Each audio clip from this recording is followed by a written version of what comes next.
Now that we've set up the routing features plus the controllers for our details view, it's time to set up the template. It's going to be pretty much like what we did when we set up the list.html partial. So we're going to add a new file right here, and it's going to be called details.html.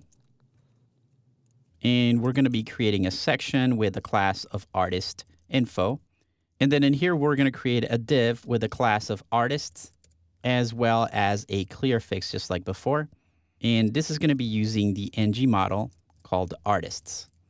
Now in here, we'll do a headline level 1, and it's going to receive some data, and it's going to get it from the artists array. In addition to that, it's also going to be receiving a variable called which item from the route that identifies the item that somebody clicked on to get to this page. And using those two things, we can get a specific element and then specify which field we want. So let's take a look at the apps.js document. I'm going to put it side by side on a separate tab. So this apps.js is going to go over here. And on the left, we'll look at the details view. When we're specifying that somebody's routing to this page, we're going to receive two items. First, the link to the partial, which is this right here, and then plus an item ID.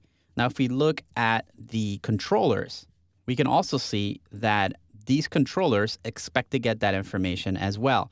So we get the route parameters, which has the ID, and that's going to be placed into this variable called which item. That's what we're calling right over here. We're saying get the artists, right? That's going to be placed right here.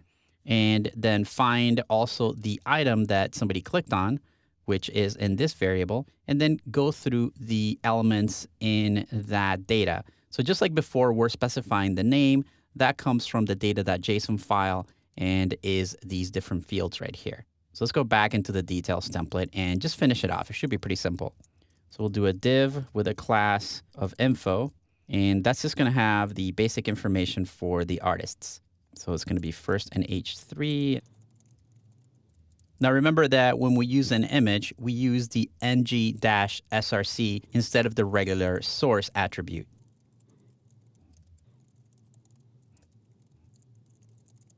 Now let me go ahead and hide this other column so we can see everything on one page. And it looks like I need to put the _tn.jpg files here, not just the name. And this one also needs to be within curly brackets. Let me go ahead and save that, and I'll switch over to my page. And you can see that the information for the artists is showing up. I'm going to click back to search. And now we have fully functioning routes that are taking us to what looks like two different pages. In reality, we're just going to two different partials.